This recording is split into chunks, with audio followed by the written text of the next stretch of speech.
Halo teman-teman Stepnesia semuanya, kembali lagi bersama saya Fatah dan juga Mas Davi. Halo. Kali ini kita kedatangan tamu jauh-jauh dari Finlandia, CEO lagi, tapi orang Indonesia. Itu menariknya. Gimana sih ceritanya orang Indonesia jadi CEO sebuah startup di Eropa, di Finlandia khususnya. Nah, Mbak Windy ini juga memiliki background yang tidak biasa. Biasanya itu kan kalau kita dengar CEO startup itu biasanya ya backgroundnya mungkin bisnis, finance, atau mungkin digital teknologi. Nah, ini Mbak Windy backgroundnya sangat-sangat di luar kebiasaan. Gimana lebih detailnya? Kita tanya langsung aja ke orangnya ya. Halo Mbak Windy. Halo Fatah, halo Davi. Halo Mbak semua. Windy, gimana kabarnya? Baik. Lagi udah musim summer, jadi it's quite bright. Oh, siangnya panjang di sana ya kalau summer ya siangnya? Iya. Sunsetnya sekarang itu jam 10.20 menit. Jadi masih lama. Sekarang masih jam 4 sore, jadi apa ya, kayak kalau di Indonesia jadi kayak masih siang hari ya kayaknya. Iya, beda berapa jam berarti sama Indonesia ya? Kita beda 4 jam. Indonesia beda 4 jam. Indonesia duluan 4 jam. Karena udah masuk summer time. Kalau winter kita beda 5 jam. Oke. Tapi Mbak Windy lagi summer juga pakai jumper ya? Di sini summernya mungkin teman-teman yang udah pernah ke Eropa, apalagi yang Eropa Utara, summernya itu kita 14 derajat, 15 derajat. Luas ya. Sedingin Lembang ya? Iya, jadi ini karena masih apa ya, Juli biasanya mungkin nanti kita bisa 23-24 lah. That's the hottest. Kayak gitu. Jadi seperti yang kita cerita tadi, Mbak Windy ini CEO dari sebuah startup namanya Resistomap.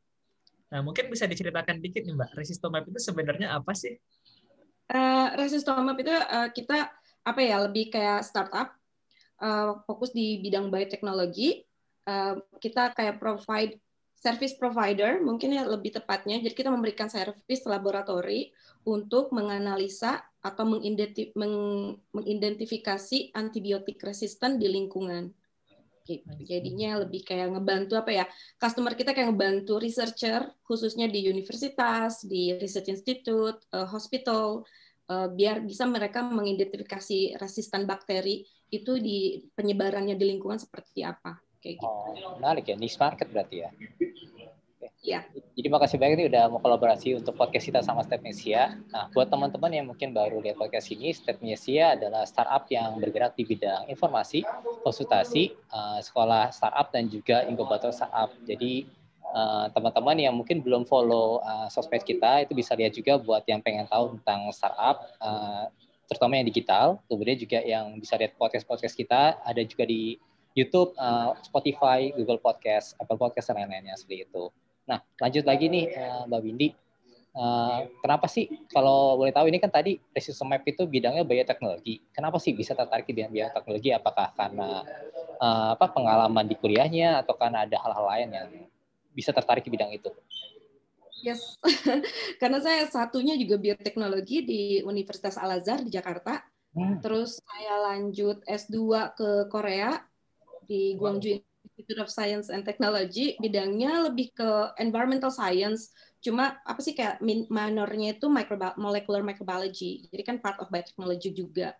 Nah, setelah dari Korea, saya pindah ke Finlandia untuk S3, bidangnya sama juga, microbiology and biotechnology, jadinya emang apa ya, it's kind of my expertise kayak biotechnology, jadinya perusahaannya pun makanya lebih ke arah bioteknologi juga. Tantangannya apa sih yang ngebedain banget? Karena kan yang kita tahu dunia research sama application kadang beda kan. Kayak beda negara, kayak Finland, terus aplikasi ke Indonesia udah beda. Tantangan yang paling kelihatan apa sih Mbak? Kalau mungkin yang awal-awal ya, tahun pertama itu kayak mindset. Yang tadi kan riset kita kan mindsetnya untuk explore things ya. Jadi kayak lebih ke we don't know how to make it work gitu loh. Kayak aplikasinya tuh di mana sih di real world itu. Jadi yang berat itu kayak terminologi juga. Kayak awal-awal saya masuk bikin startup itu saya nggak tahu apa stakeholder. Lagi ngurus finance sama tax pajakan pusing.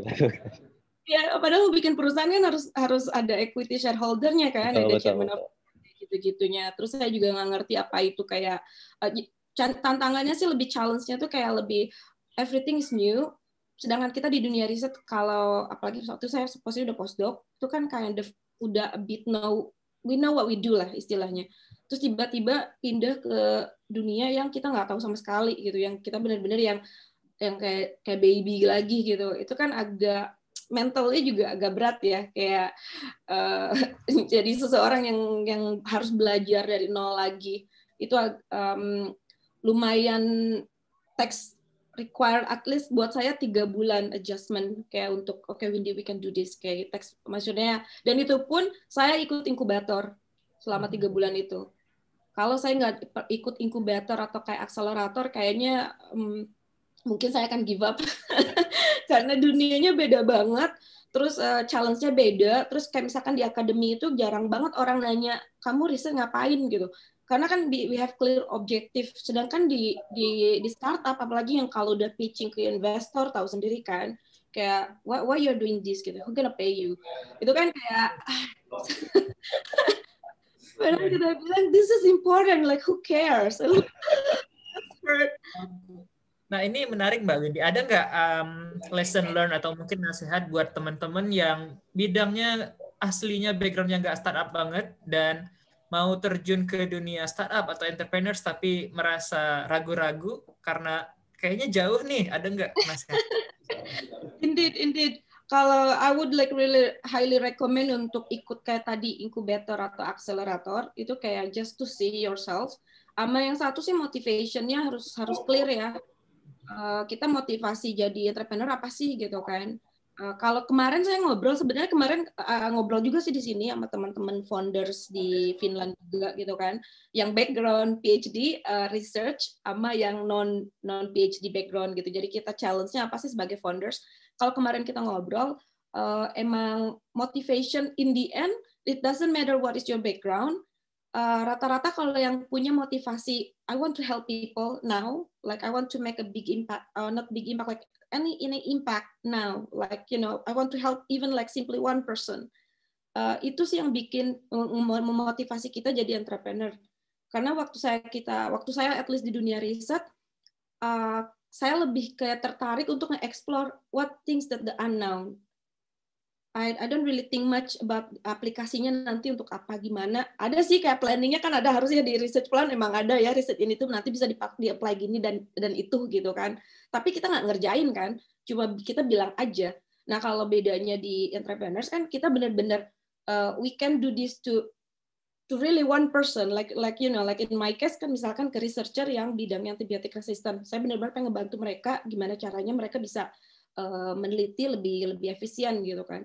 Nah seperti itu, dan jadi makanya kalau menurut saya sih motivasi itu yang paling besar untuk teman-teman background-nya walaupun nggak punya entrepreneurs background, it's okay as long as you have big motivation, you want to help people. Now I think that would be the best way to go.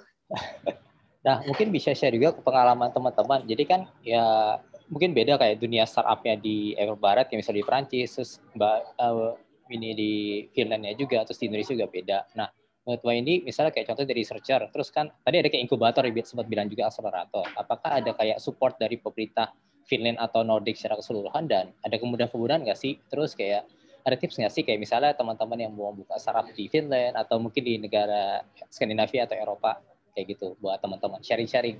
Mungkin menarik juga sih. That's true. Kita bisa dibilang sih kalau startup di Nordic in general ya, nggak cuma di Finland. I think Switzerland also itu kind of lucky karena emang banyak support banget dari pemerintahnya, dan supportnya itu a bit easier to reach gitu kalau setahu saya dibanding mungkin negara Indonesia kan besar ya. Jadi competition-nya sangat besar juga. Nah, misalkan kayak di Finland itu untuk yang udah ada di Finland perusahaannya, kayak misalkan kita Resistomap, kita tuh dapat funding mulai dari yang pertama cuma dari 5.000 euro hanya untuk just to make sure kalau you can do the company, like kayak regulation, kayak patent, kayak gitu-gitulah, kayak consultation, terus sampai ke tahap 50.000 euro, terus lanjut ke 100.000, terus kayak naik terus gitu sampai ke 500.000. It's a grant. I mean like grant is like free, like it's a free like capital. Itu funding dari pemerintah Finland. Dan juga ada kalau misalkan teman-temannya ada di Indonesia nih pengen punya perusahaan di Finlandia. Di Finland itu ada sekarang itu namanya kayak entrepreneur permit ya. Jadi apply resident permit di Finlandianya itu sebagai entrepreneur. Saya kurang tahu berapa lama, tapi setahu saya 6 sampai 1 tahun. 6 bulan sampai 1 tahun.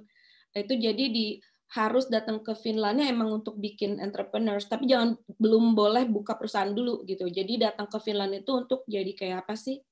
Visibility test.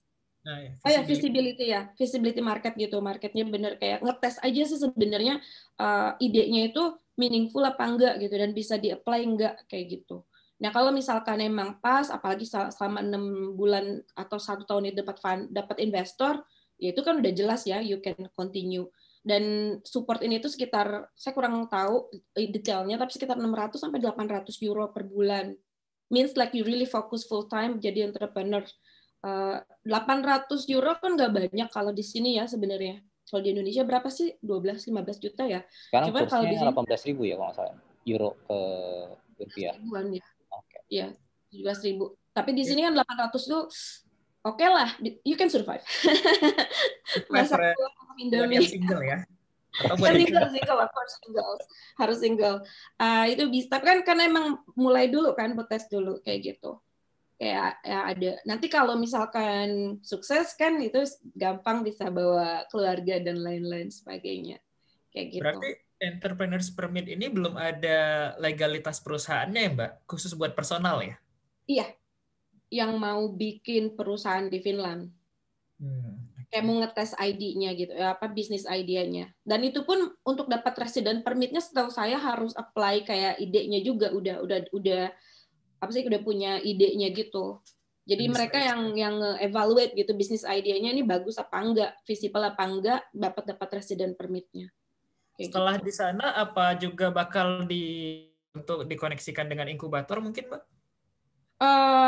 Harusnya sih. Kalau tergantung municipality-nya, kalau itu di sini tergantung municipality-nya. Tapi di Finland sih Helsinki, Turku, Tampere, Oulu, Kuopio, I think those 5 city I would recommend karena punya municipality-nya punya benar-benar support banget untuk inkubator entrepreneur komunitasnya. Dan setahu saya Helsinki itu one of the most innovative city kan in the world karena emang city-nya sendiri, municipality-nya tuh support banget.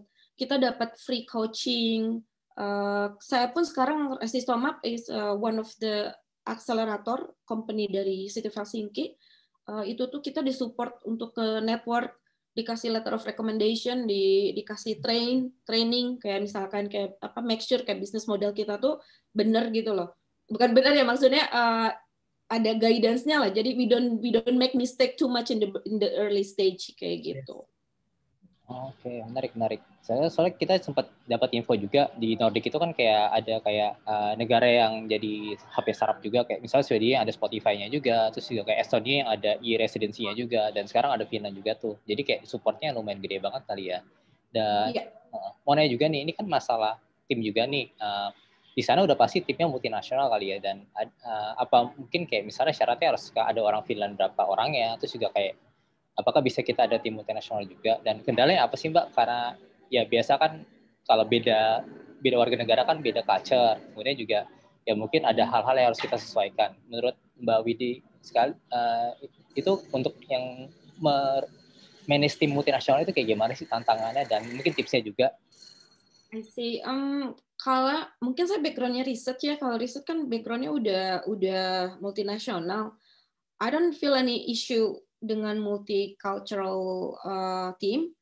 Cuma emang buat timnya yang misalkan lokal orang Finland gitu kan, yang mungkin nggak pernah ke expose international community, itu biasanya emang agak berat ya untuk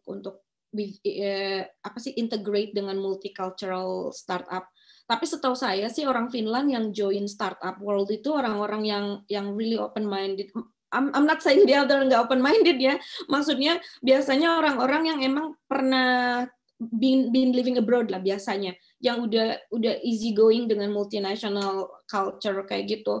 Setahu saya sih nggak ada isu ya. Cuma emang kalau misalkan I heard dan itu juga dibahas di dunia startup, ada beberapa culture kayak misalkan di Eropa itu, khususnya Finland itu lebih quiet orang-orangnya, sedangkan outside of Finland in general lebih kayak maksudnya lebih kayak ekspresif lah. Itu yang biasanya kadang kayak ada miscommunication di sini gitu. Cuma biasanya masalah ini tuh nggak krusial kayak untuk kayak dalam arti team development ya kayak gitu. Setahu saya ya. Cuma kalau emang depend on the person. Tapi yang kalau misalkan secara profesionalnya kayak kalau misalkan mau ngasih how to fix this issue, itu kita bikin culture. Jadi company culture. Itu pasti kalau teman-teman startup tahu kan, company culture itu harus dibikin dari awal gitu. Kita mau bikin company culture kita kayak apa? Kayak misalkan kayak kalau di Resistomap kan kita punya value.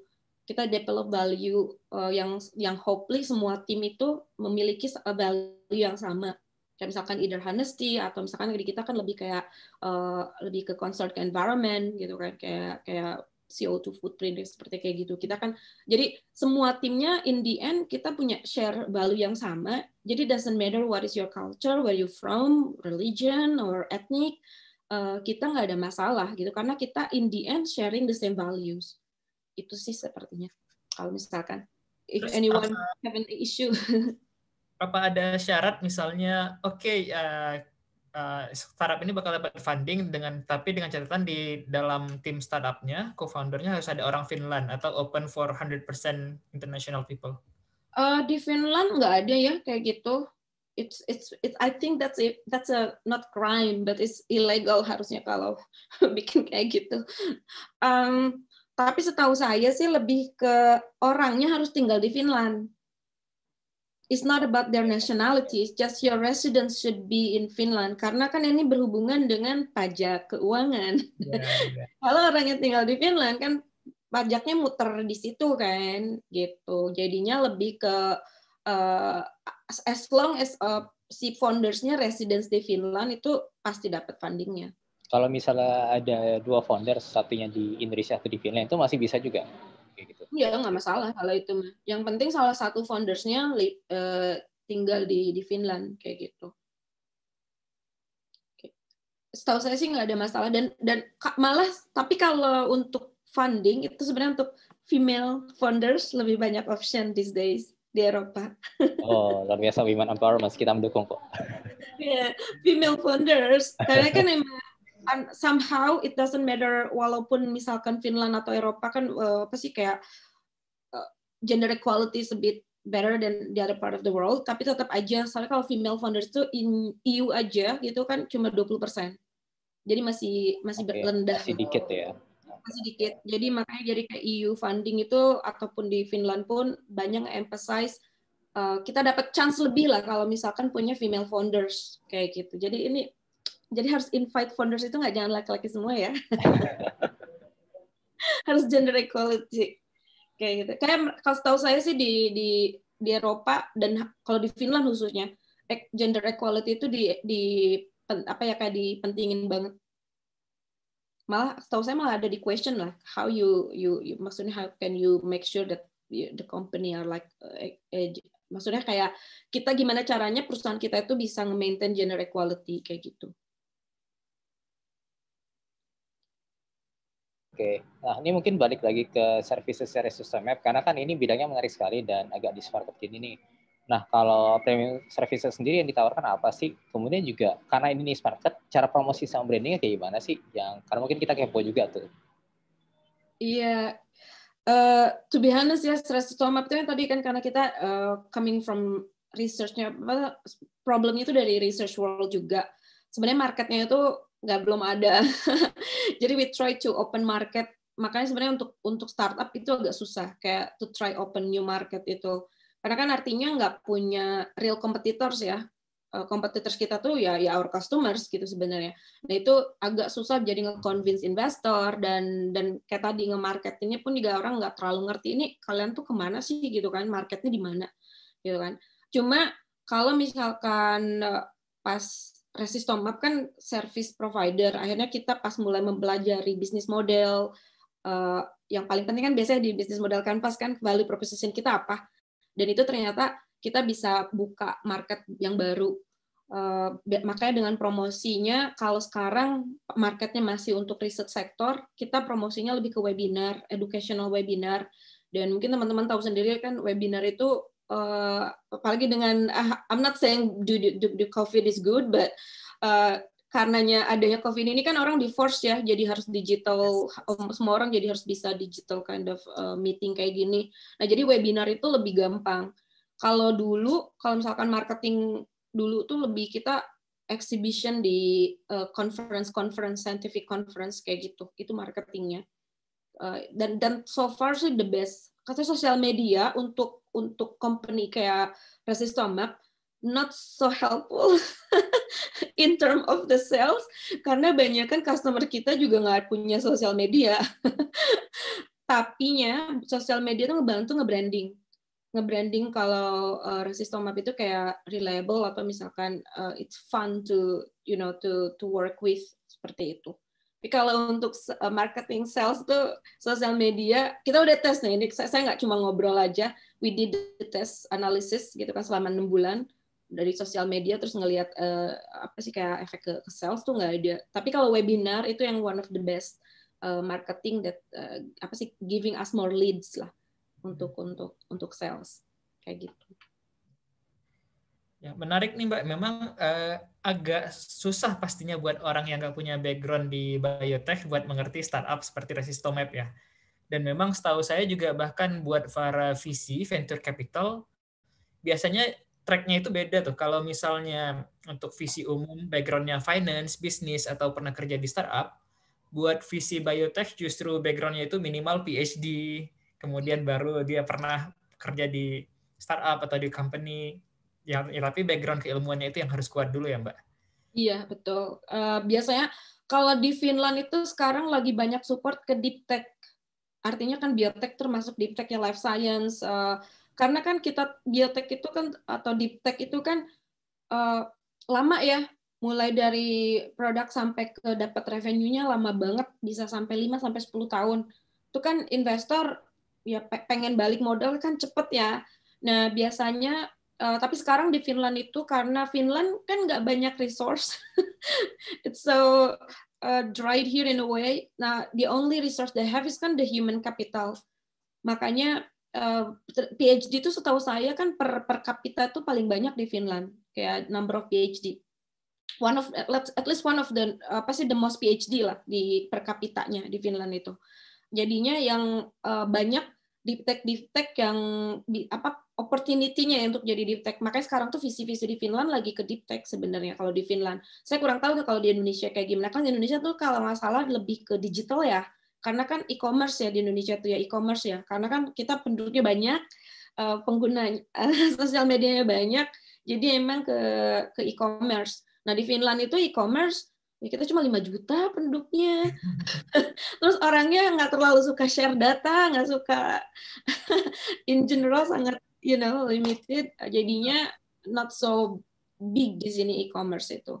Yang banyak di sini tuh sekarang lagi ke deep tech indeed. Nah, ngomong-ngomong Mbak, dibantu jelasin dikit nggak deep tech ini apa? Mungkin ada pendengar yang kurang familiar dengan istilah deep tech. Okay. Ya tadi deep tech itu jadi lebih kayak misalkan kalau contohnya inilah kayak medical, kayak misalkan nge-develop medical device gitu loh. Tapi yang proses bikin produknya itu bisa 5-6 tahun gitu. Beneran lama nge-develop produknya gitu. Jadi mulai developnya tuh sampai ke production nantinya ke depannya. Jadi manufacture seperti kayak gitu startup-nya. Kayak misalkan bisa dibilang startup yang fokus di teknologi yang membutuhkan expertise yang tinggi kali ya. Ya, butuh expertise yang tinggi, at least for sure need a lot of PhDs, a lot of dan lama. Siklus development atau innovation-nya itu lebih lama gitu ya. Lama banget. Makanya kan susah banget biasanya orang deep tech ini dapat visi. Visi-visi itu jarang yang mau invest di deep tech karena balik modalnya lama. Biasanya deep tech ini disupport pemerintah kayak gitu, atau visinya yang owned by state gitu kan, kayak gitu. Di Finland juga banyak kan visi yang di owned by state yang support deep tech companies. Kalau Resistomap nggak termasuk deep tech karena kita kan use the available technology yang ada di research, lebih kita ke service. Jadi kalau kita lebih ke either biotechnology atau life science, kayak gitu. Oke, menarik juga. Nah, mungkin kan kalau Finland itu kan bagian dari Uni Eropa, jadi mungkin ada hal-hal aspek-aspek nggak sih di luar Finland, kayak misalnya visinya, atau kayak mungkin ada kayak kompetisi startup-nya, ataupun kayak ada marketnya yang karena base-nya di Finland yang Uni Eropa, dapat itunya juga bantuan ataupun reach yang ke market Uni Eropa lebih enak, atau mungkin kayak human capital segala macam. Kalau Mbak Windy gimana untuk dari pengalamannya juga, dan juga mungkin rencana ke depannya ada nggak sih kayak gitu? Kayaknya kalau Eropa in generalnya nggak mesti Uni Eropa. Kayaknya kan walaupun Sweden, Denmark kan bukan Uni Eropa kan ya, tapinya sama European Economic Community kalau nggak salah ya. Ya, maksudnya European cuma untuk ekonominya aja gitu kan. Tapi tetap selama itu Eropa dan Eropa region gitu, bahkan Turki setahu saya masuk juga as a addition kayak gitu kan. Kayaknya emang mungkin yang bikin gampang itu karena ini ya, VAT-nya tadi. Apa sih, free tax itu within Europe kayak gitu. Itu yang bikin pembayaran juga kan ya, ada sistem yang sama. Terus kayak apa sih, kayak supply chains-nya nggak repot, nggak ribet gitu kan. Sekarang nih Brexit, oh my god, UK gara-gara Brexit, aduh itu deliver sampel tuh sekarang susah banget. Pembayaran juga jadi agak extra finance paperwork gitu karena Brexit ini. Jadi kalau jadi bisnis dengan luar Uni Eropa itu agak lebih banyak paperwork. Terus kayak supply chain-nya atau delivery-nya lebih prosesnya lebih ada custom-nya lah, jadi lebih lama. Makanya lebih enak market rata-rata orang yang startup-nya di Eropa itu pasti target marketnya di Eropa dulu. Terus kan kayak regulatorinya sama, it doesn't matter di Prancis atau saya di Finland, pasti regulatorinya sama. Kalau di EU kan kayak si e-mark itu kan EU kan, kayak gitu. Jadi itu yang biasanya kita pun Resistomap sebenarnya sih tahun lalu sebelum ada COVID kita mau ke Singapura ya, kayak di Singapura terus untuk targeting di Asia gitu kan. Tapi ya gara-gara COVID akhirnya kita balik marketnya di Eropa lagi, dan emang lebih gampang sih market di Eropa kalau menurut saya gitu, dan karena tinggal di Eropa ya, jadi saya juga nggak kurang tahu di luar marketnya kayak gimana.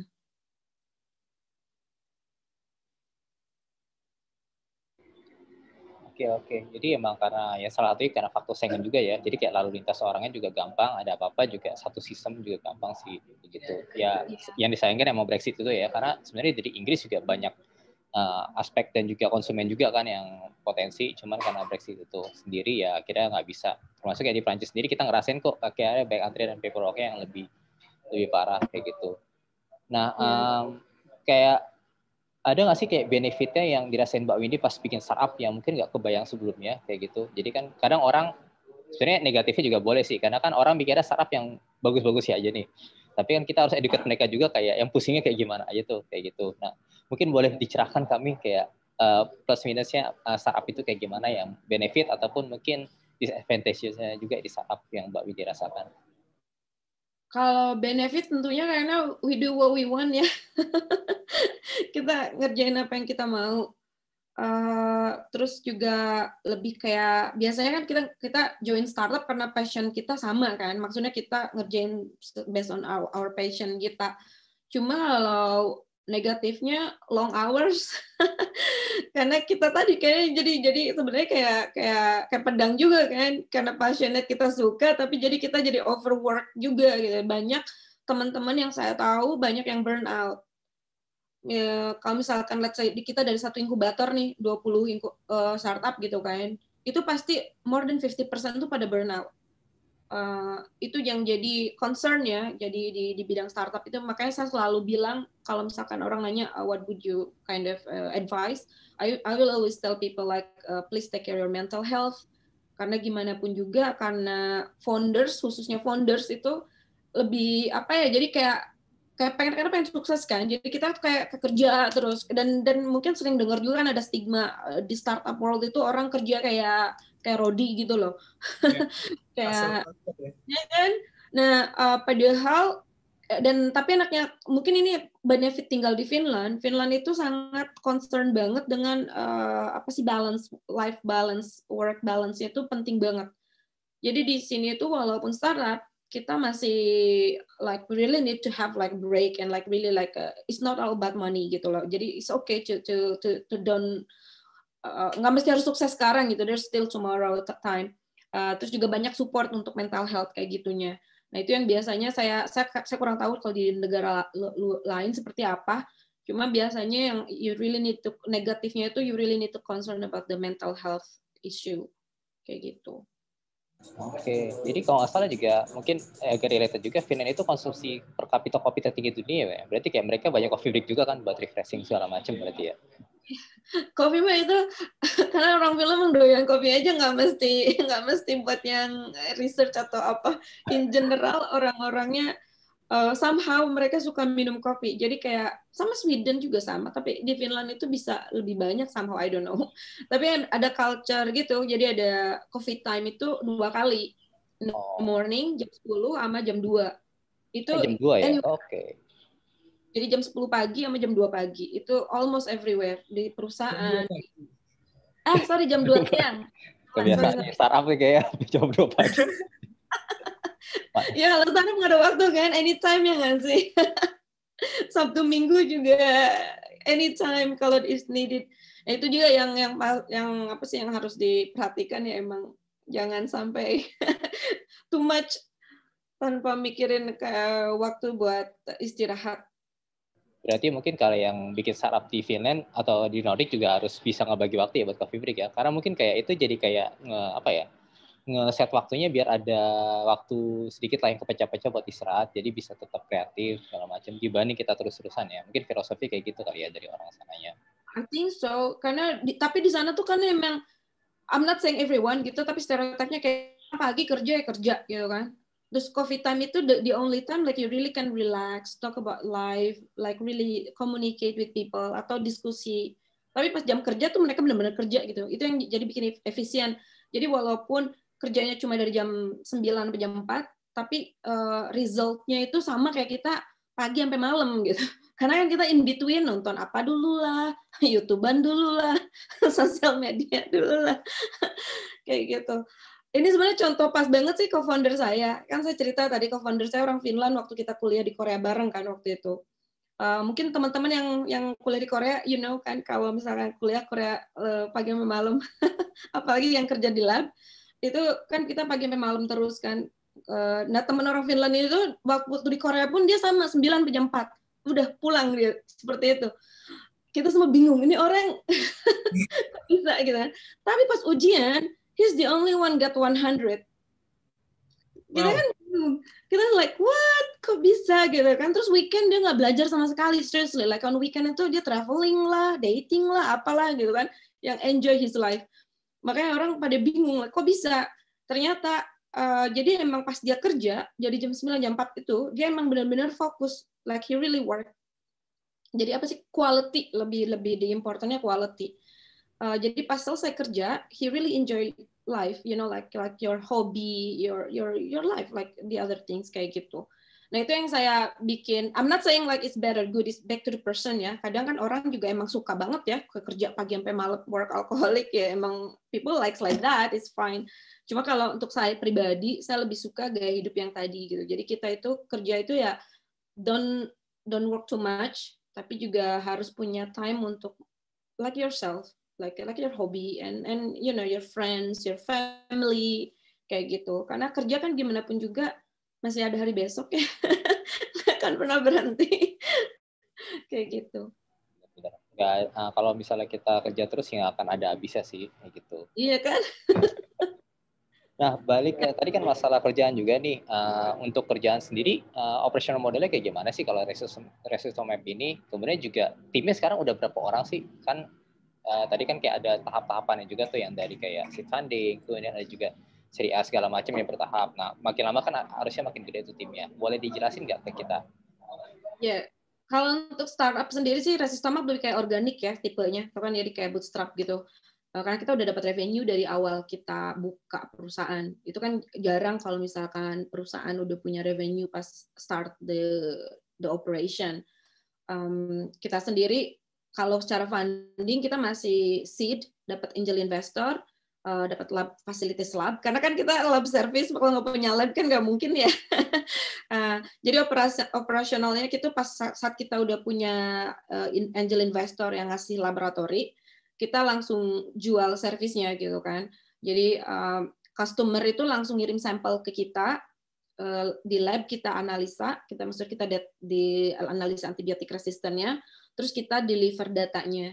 In the beginning sih kita deliver data sama kayak misalkan kayak Excel email by email gitu. Cuma kan tadi karena ada co-founder kita yang software developer, jadi akhirnya dia develop digital platform, jadi di mana biar customer bisa nge-akses di dashboard gitu. Jadi kalau misalkan teman-teman yang udah tahu kan kayak 23andMe atau kayak genetic heritage test gitu, atau any kind of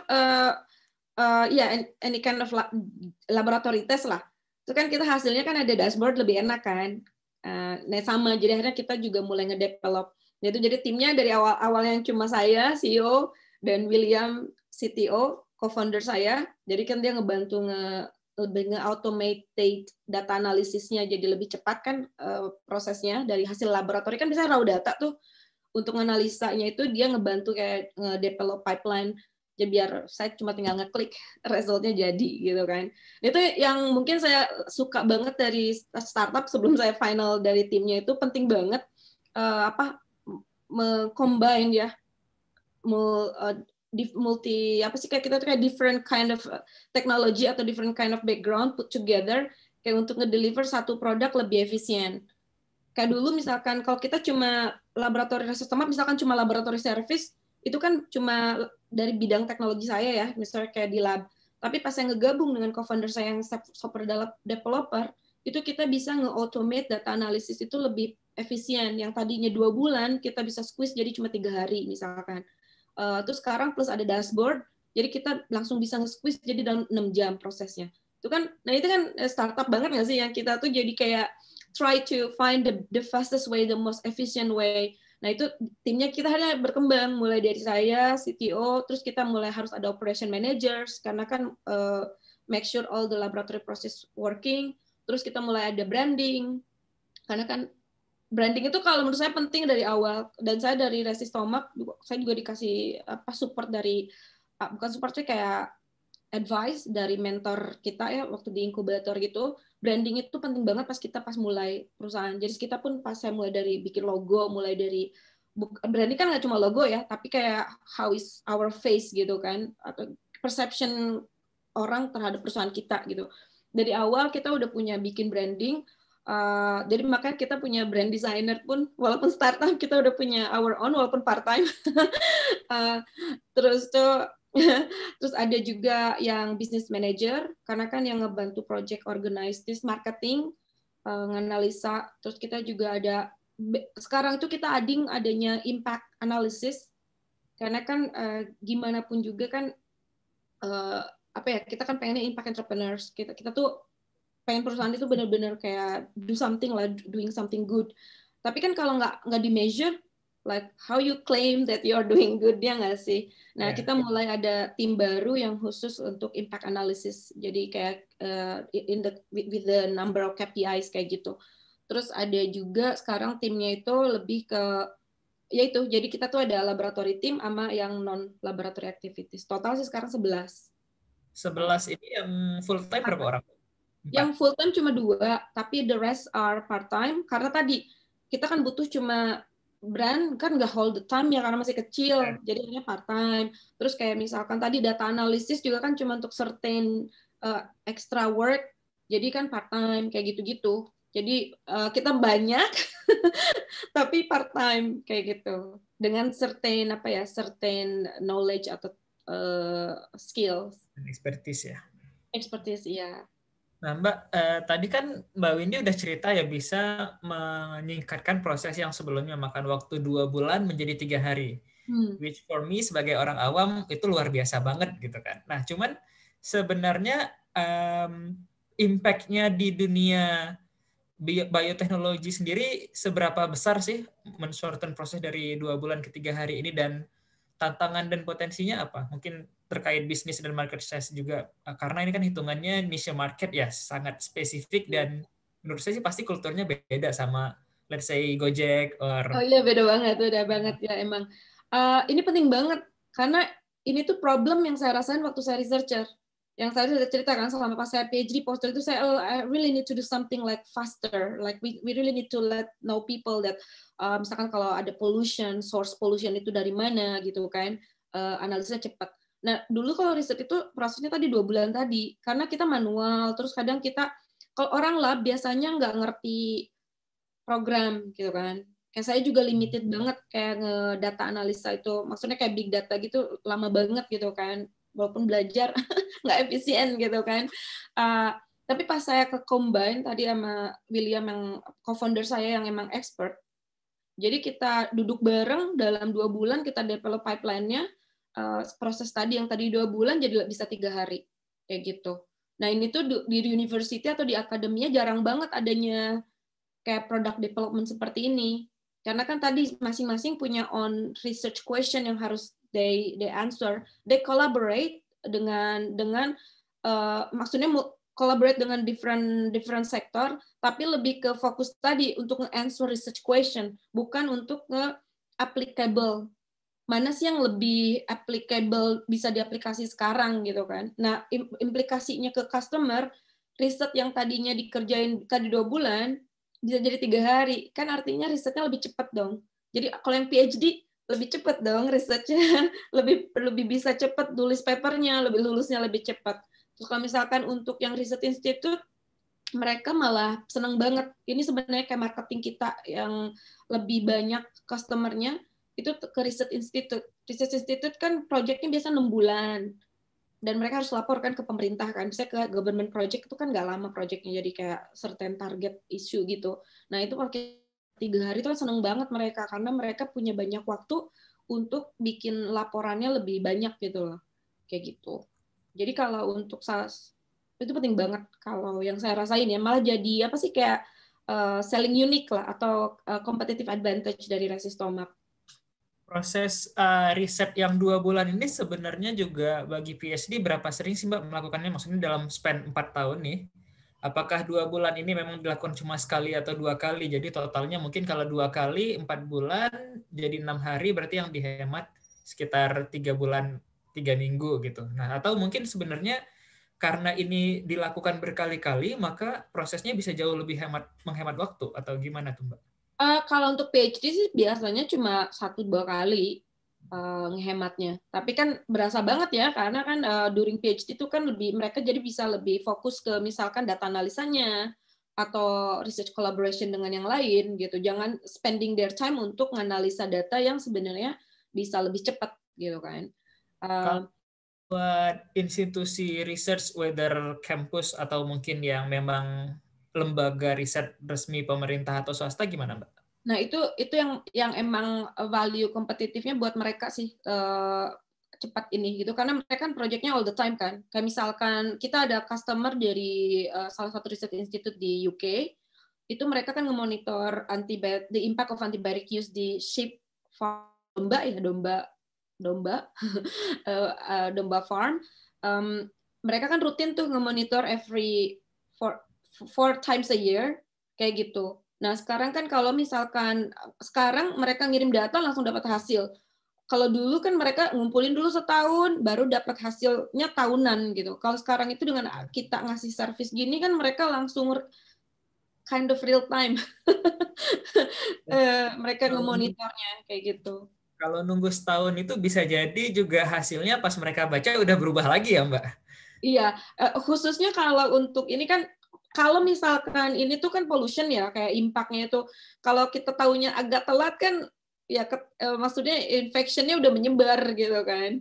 Makanya kalau earlier mereka tahu kalau misalkan let's say contohnya tadi ya misalkan si animal sheep farms ini, si institut ini, misalkan kita ngemonitor source gitu kan, ada si resistant bakteria nyebar misalkan dari ternak sini gitu ya, dari ternak A gitu kan. Nah kalau kita udah duluan monitor, kan kita ternak ini langsung duluan diisolasi kan, bisa duluan diisolasi. Jadi nggak nyebar ke yang lain ya?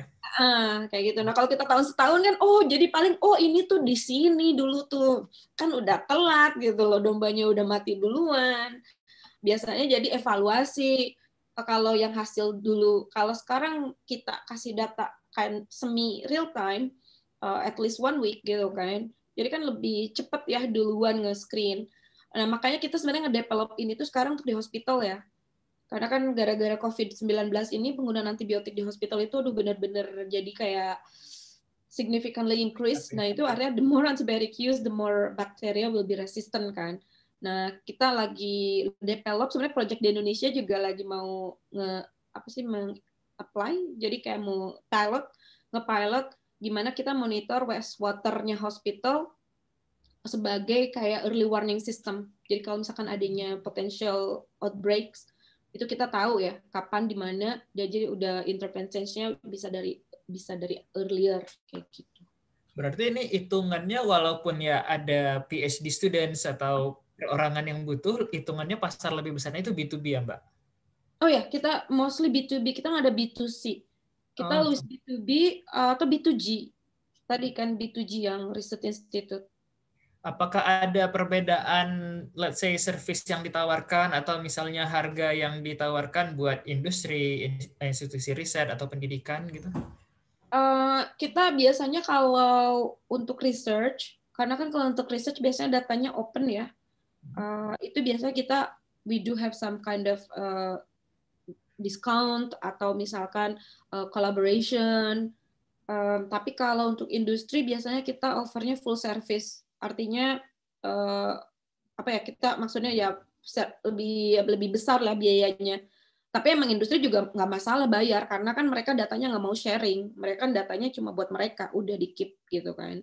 Jadi mereka ya willing to pay a bit more lah kayak gitu. Dan biasanya juga kalau industri mereka nggak punya expertise-nya. Jadinya emang butuh service dari kitanya tuh full service itu artinya dari consultation, collection sample, data analisis sampai result sampai diwebinarkan malah ke si perusahaannya itu. Jadi emang full service project kayak gitu. Nah, tapi kalau researcher kan mereka expert ya, mereka sendiri namanya mereka peneliti tentang ini kan mereka tahu dong background-nya. Jadi biasanya mereka cuma butuh service laboratorinya aja atau tadi quick analisisnya aja.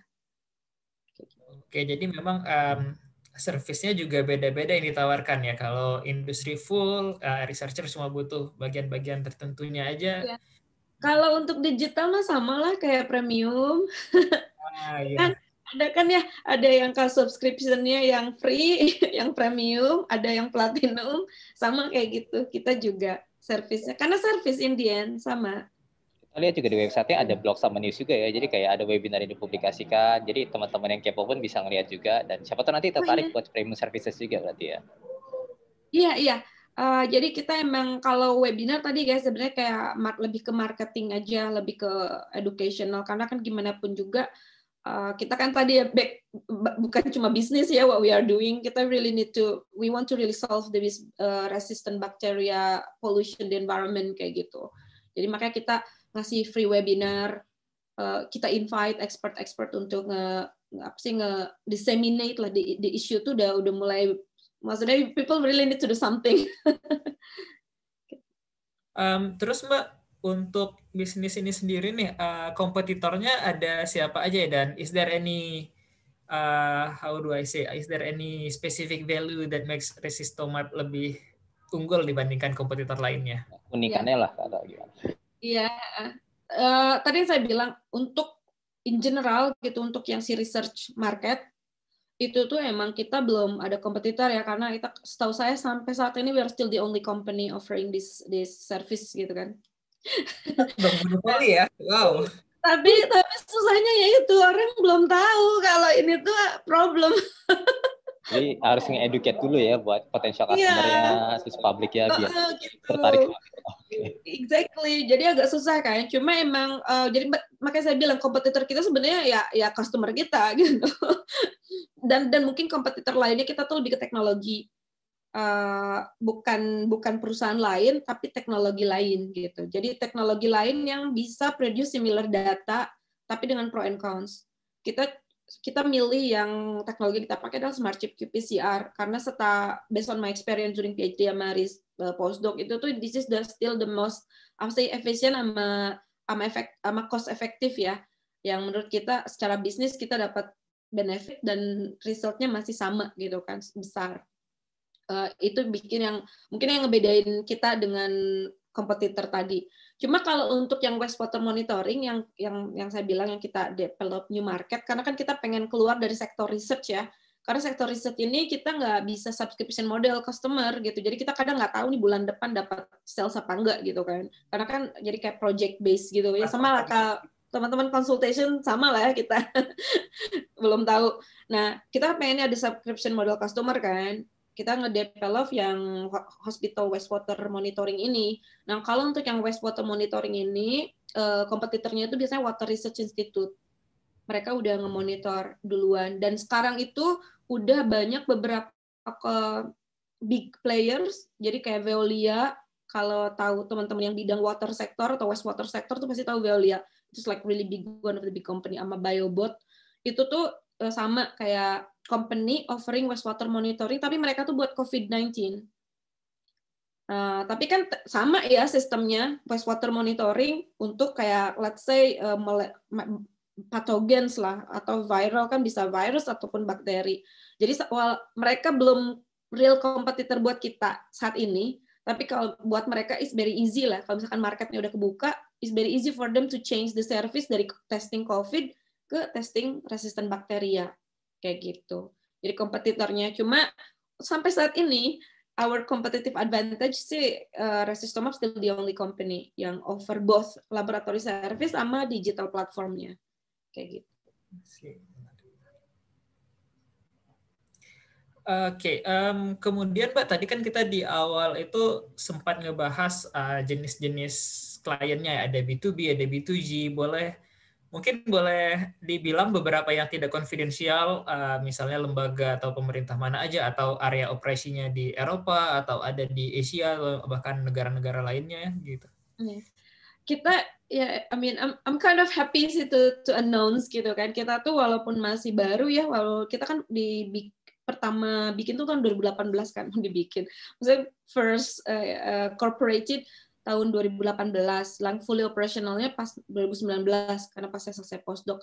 Jadi baru 2 tahun 4 bulan kita udah serve lebih dari 80 project dari 24 negara. Jadi wow. Yeah, I'm so excited actually. Means like more people that we help more people gitu. Jadi untuk yang research institute-nya mereka open kok. Kayak misalkan Kanada, agriculture-nya Kanada itu jadi kayak FDA-nya, bukan FDA ya. Yeah, I think agriculture Canada is like kind of FDA-nya Kanada, juga FDA-nya Ireland, Tegas, ICRA, I don't know how to pronounce, is a FDA-nya dari Spain, juga I guess FDA-nya dari Austria.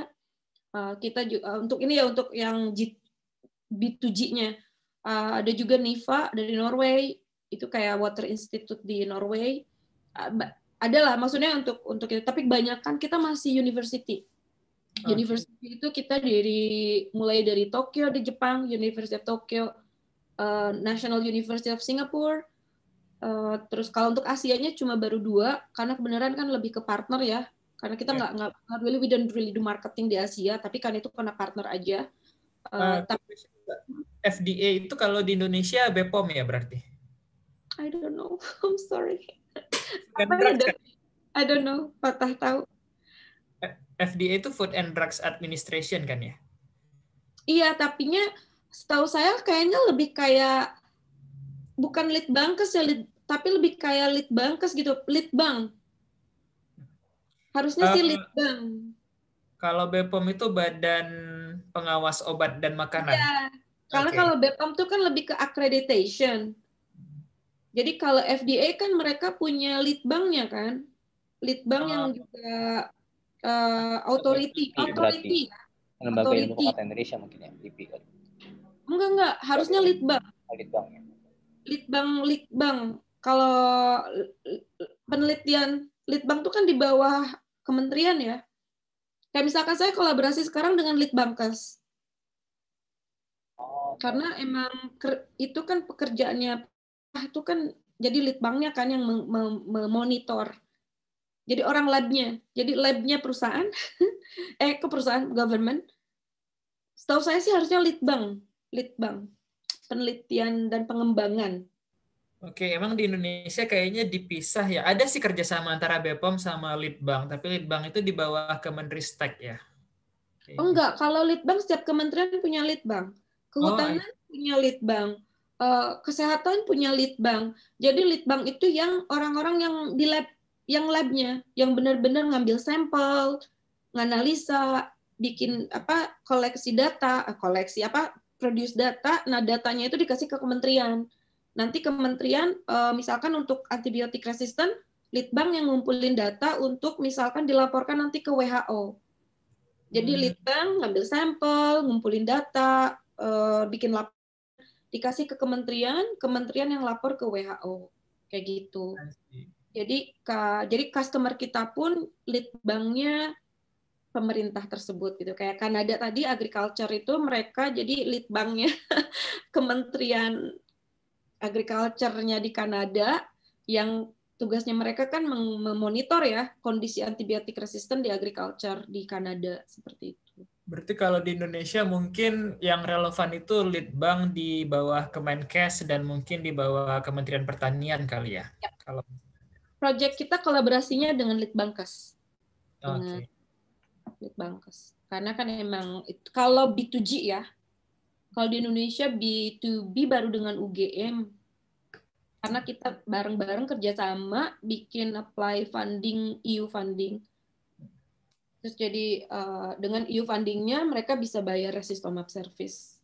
I see. EU funding, European Union funding berarti ya? Iya, karena kan EU fundingnya kan 3 negara. Itu loh yang dari, sorry, I forgot. DP ya? Yang harusnya. Oh, yang Dana Ilmu Pengetahuan Indonesia, DP. Iya, Okay, DP yang organize EU funding ini. Yang EU funding scheme itu loh, yang joint funding scheme. Iya, soalnya setahu saya yang masuk dari luar funding Indonesia itu mau di DP dulu, ditampung sama disalurkan ya. DP yang organize emang. Kayak gitu. Tapi kan fundingnya gede kan, karena kan a bit international funding, jadi it's big enough to use our service gitu. Emang limitationnya Resistomap service untuk developing country kita agak mahal, karena kan kayak sebenarnya kalau dihitung per sampel murah sih, kita per sampel tuh cuma 200.000 gitu loh, jadi kan murah banget ya, kayak tes COVID kan ya. Cuma kalau nganalisanya itu kita nggak bisa satu sampel satu gen. Kita tuh kan kalau antibiotik resisten tuh minimal ratusan gen. Jadi ya 2 juta, 20 juta ya agak murah gitu kan. Kayak gitu. Tapi ya seharusnya kalau kita bicara kesehatan pasti lebih mahal dari apapun ya. Exactly. Cuma ya emang kadang kan masalahnya yang kita kerjain juga ini prevention atau kayak preparedness tool. Itu tuh untuk negara berkembang agak less ya, less need. Bukan less need, sebenarnya mereka butuh banget. Cuma karena masih banyak hal-hal yang urgent now gitu. Jadi kayak preparedness tuh agak how urgent sih ini gitu kan. Jadi saya juga nggak bisa nge-push, cuma saya tapi kalau dengan adanya funding dari international aid itu kita bisa nge-push kalau preparedness itu like really need to be done. Preparedness itu kalau di Nordic preparedness lebih gampang to sell ya, karena di sini emang orang udah awareness-nya a bit more lah di governmental levelnya. Ya normal lah kalau kita udah punya rumah, udah punya makan, udah bisa makan, udah punya kerja, kan tinggal menjaga kesehatan kan, istilahnya ya. Di Indonesia juga sebenarnya Indonesia tuh tergantung municipality-nya juga nggak sih, regions-nya. Indonesia juga sebenarnya kalau untuk certain region tuh udah preparedness-nya udah lumayan tinggi kan. Ada beberapa smart city aja udah ada kan ya, setahu saya di Indonesia juga. Iya, benar. Makanya kita fokus ke Indonesia karena kita pikir Indonesia itu udah is not low country gitu loh, not low income country yang sebenarnya teknologi kayak molecular ini nggak bakal susah diadaptasi di applied. Makanya one of the reason saya fokus di Indonesia karena orang Indonesia tentunya Ya malah Sebenarnya setahu saya kayak di Eropa pun ada beberapa kategori yang Indonesia udah masuk ke negara yang berkembang maju kan. Jadi kayak ada beberapa aid atau bantuan yang udah nggak bisa lagi Indonesia kayak gitu. Karena dianggapnya udah. enggak, sebenarnya kalau di bisnis malah Indonesia jadi target karena termasuk emerging. Itu loh yang mint. Meksiko, Indonesia, Nigeria, and Turki. Oke. Mint. Mint. Kalau untuk Eropa itu mint, ke Indonesia itu emergingnya tuh masuknya mint kategorinya. Jadi emang nggak harus merasa rendah ya, karena Indonesia sebenarnya dipandang banget ya. Oh iya, sebenarnya kalau untuk bisnis Indonesia tuh istilahnya orang kalau di funding di Eropa istilahnya apa sih kalau kita tuh pengen banget gitu masuk Indonesia market, cuma kan susah kan masuk Indonesia market karena kan kita nggak bisa, misalkan kita nggak bisa beli properti kan untuk foreigner kan, harus Indonesia. Iya, harus join operation atau joint venture sama perusahaan Indonesia kan. Exactly, makanya jadinya banyak support biar dari sana bisa masuk ke Indonesia market kayak gitu.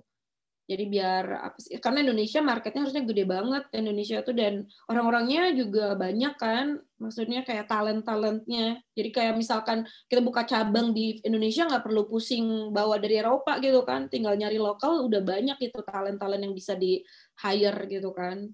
Mungkin salah satunya kalau mau kolaborasi sama Stepnesia, kita dengan senang hati. Iya, sok atau Fani. Saya sendiri belum, kalau sekarang kan masih baru pilot ya. Jadi emang masih lokal partnernya, jadi kayak potential customer-nya gitu loh. Jadi makanya masih lead bankers.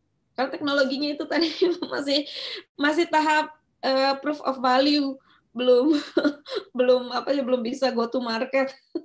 Apa bertahap.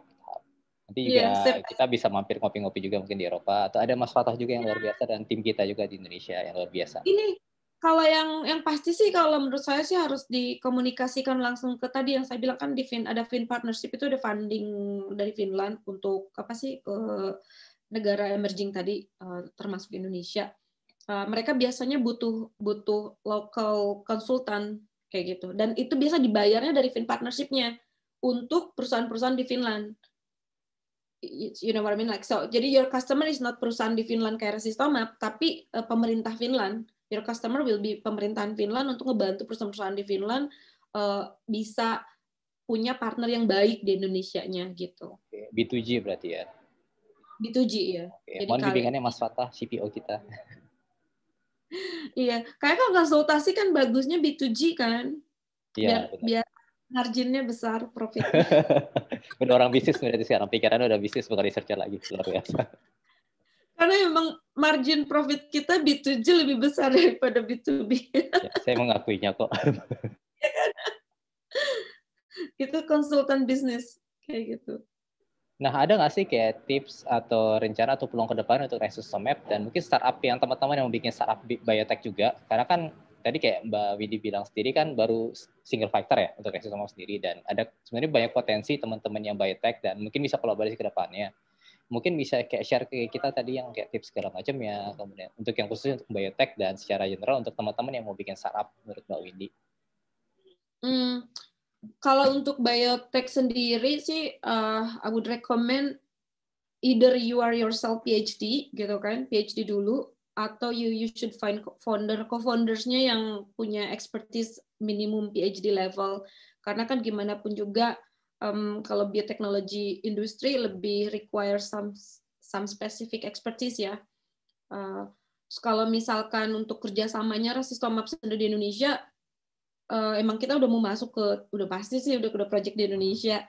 Kita udah mulai sih kolaborasi dengan misalkan salah satu di Indonesia tuh PT SIG, jadi Saraswanti Indo Genetics, itu sama kayak environmental service.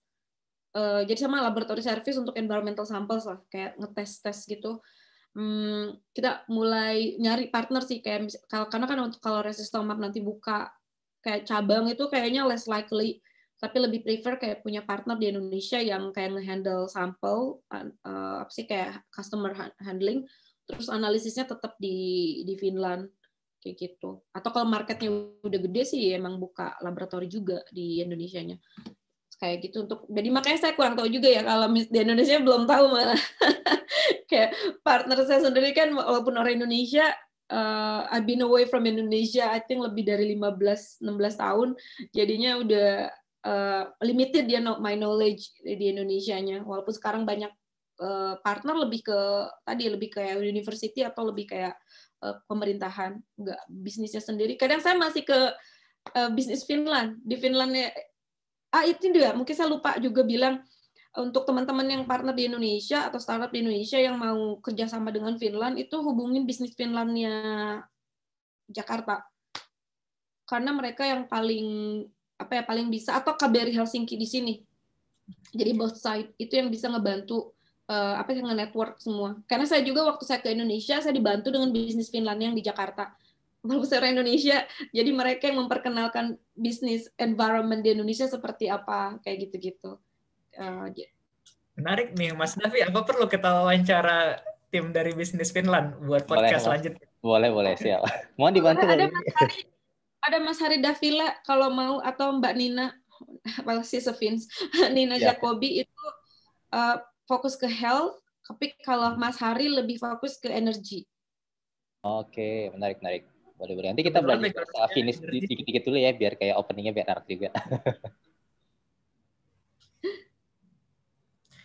Oke, kemudian Mbak, ini pertanyaan favorit saya nih kalau di akhir-akhir sesi. Apalagi kalau Mbak Windy kan PhD, pasti bacaannya, literaturnya banyak nih Mbak.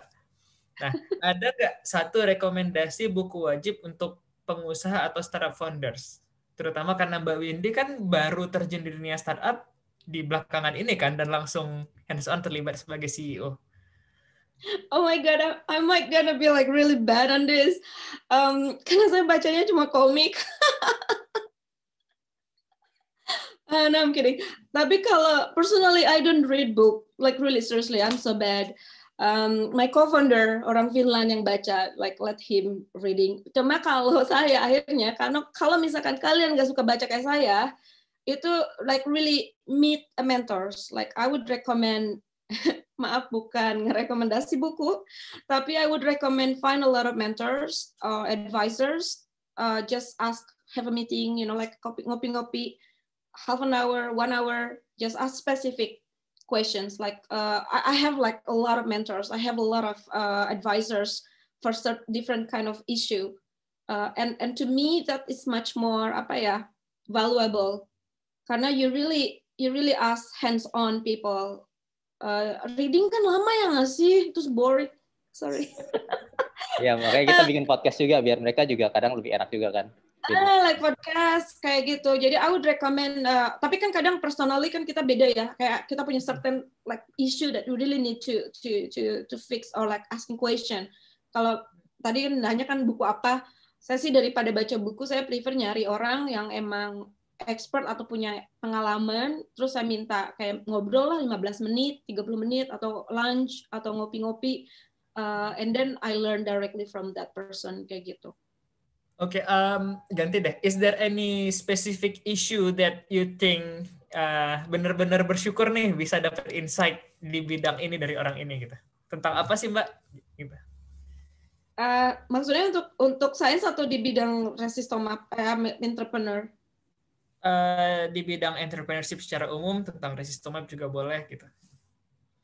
Ya mungkin ada satu challenge yang Mbak Windy benar-benar bingung, terus ngobrol sama orang, butuh masukan di bidang apa gitu, dan akhirnya mendapatkan jawabannya. Kalau saya sih my angel investor ya, he's like my very good mother. Beliau itu ya tadi yang punya lab di Finland. Jadi when I met him the first time, karena beliau tinggal di Copenhagen.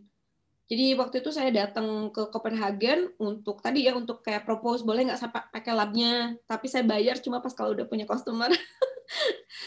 Sebelum dia jadi investor. Jadi pas awal-awal cuma minta izin partnership menggunakan labnya dia gitu kan. Tapi dia tadi bayarnya cuma pas kalau udah punya customer, nggak yang rental monthly gitu. When I met him gitu kan, itu yang benar-benar kita 6 jam bayangin sambil jalan ngobrol dari his office ke KBRI. KBRI-nya Copenhagen. It was like really tough life. Anyway, tapi itu yang pertama kali yang bikin, because my main problem itu confidence. tadi kan saya cerita dari awal, kita kan dari background-nya nggak mengerti sama sekali entrepreneur, terus gila mau bikin perusahaan gitu kan, like I don't have that confidence.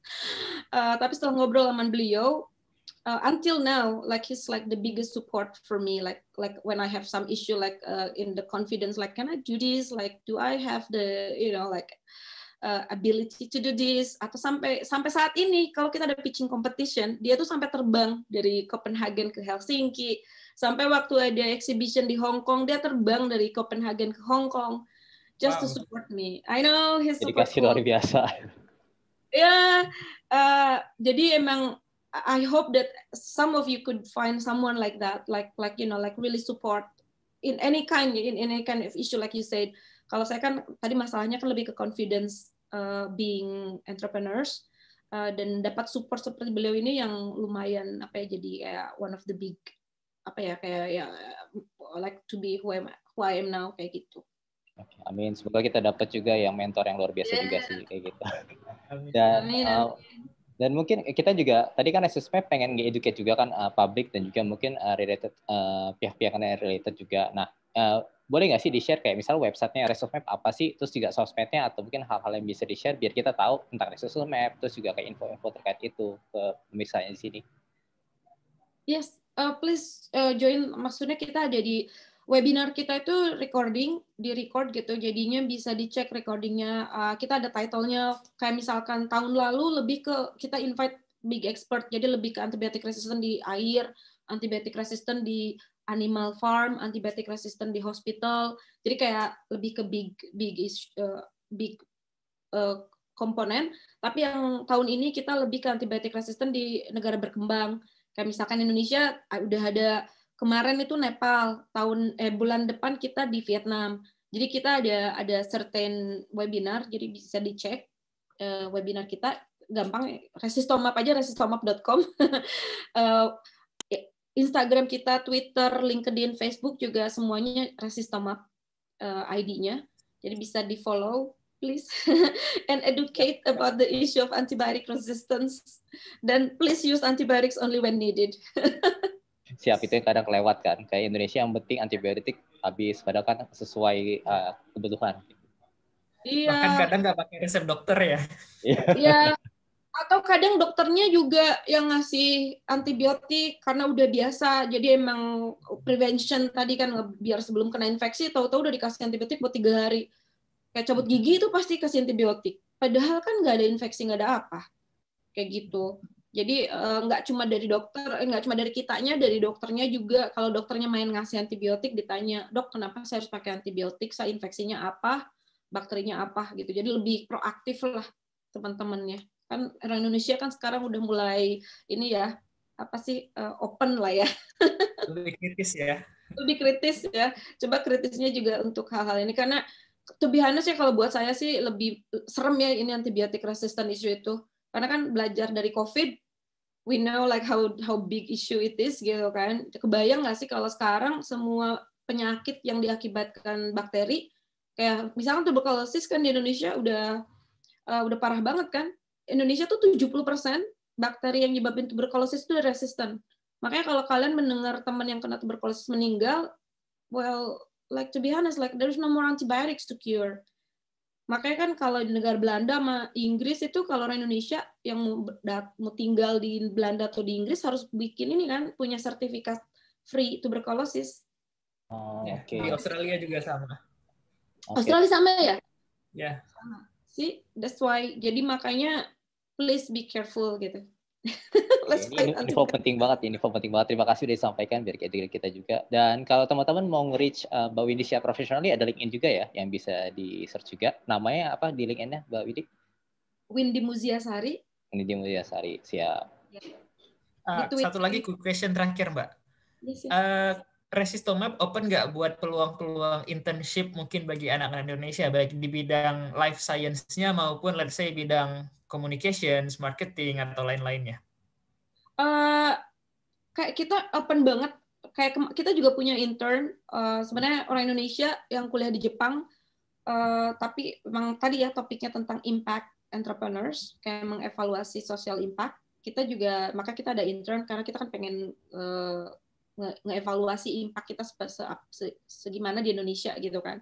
Kita ada intern, makanya project kita pun di Indonesia bakal ada intern, cuma lebih internnya kita yang ngebedain itu mungkin teman-teman juga sama ya, teman-teman startup tahu kita internnya bukan yang student mau belajar, you know what I mean, like you really need to have the skill first and then join intern in Resistomap is like to apply your knowledge, bukan to learn in the company. If you want to learn, like go to school. Iya, betul. Karena kadang beberapa kita dapat intern tuh yang they want to learn, and I was like, no, in the company when you are doing intern, it's like how you apply your knowledge to this need of the company. Itu yang mungkin in addition. So if you apply intern, make sure you have the knowledge and the skill that you want to contribute to the Resistomap in this case. Okay. Okay. Thank you Mbak Windy. Nanti kita sampaikan juga deh pas di podcast dan juga di caption IG kalau they are open for internship, but but you should bring your skills. I think that's how startup work, right? Like how people make the startup growth. Like you bring your knowledge, you bring your passion, and solve the problem together. Oke, thank you very much nih Mbak Windy, luar biasa. Kalau terima kasih di finish bilangnya apa Mbak? Kitos. Oke. Dan Indonesia, sorry, I teach the wrong one. It's just supposed to be just kitos. Oke. Jadi orang Indonesia kan kitos. Maksudnya kita kan lebih ada nadanya ya, ini kitos. Soalnya kalau panjang bisa lebih datar ya. Terus dan kalau untung untuk kitos nggak ada arti lain, tapi di sana ada beberapa yang misalkan dari tapan itu dari melihat ketemu sama membunuh artinya. Bahaya dia. Jadi bahaya kan. Kalau tak apa tak? Kalau tak kayaknya ada kata tak juga deh yang bilang tak. Tak. Berarti sama-sama ya? Atau gimana? Bukan, beda lagi. I think Swedish. Oh, Swedish ya. Tertukar soalnya. Iya, tak terima kasih. Swedish Danish kayaknya itu tak. Finland tuh agak beda. Kayak gitu. Ditunggu teman-teman kalian juga kalau ada yang mau ke Finland. Yang tadi dengan visa entrepreneur. Ya, saya ya biar bisa visa saingan lagi. Siapa tahu saya bisa lanjut Finland. Oke, thank you banget untuk Mbak Windy. Gimana? Silakan Mas Wata. Ya, terima kasih Mbak Windy atas waktunya. Mudah-mudahan nanti ada waktunya lagi. Mungkin kita bisa sharing lebih banyak, baik di platform Stepnesia, platformnya Resistomap, atau mungkin secara pribadi ngopi-ngopi di Finland, mudah-mudahan. Gitu. Amin. Nah, buat teman-teman yang ngedengerin, jangan lupa untuk follow media sosialnya Resistomap, follow juga media sosialnya Stepnesia, karena kita bakal terus rutin bagi-bagi info tentang startup, bisnis, inovasi, dan hal-hal seputar itu. Baik, sampai di sini sesi kali ini. Terima kasih semuanya. Terima kasih Mbak Windy. Salam buat teman-teman Resistomap juga yang di Finland maupun yang di luar Finland juga. Thank you. Jangan lupa jangan lupa untuk yang Stepnesia 1000 jarak kita karena satu langkah pertama. Stepnesia. Thank you. Recordingnya diputus di sini sekarang, Mas. Oke, saya putus recordingnya ya.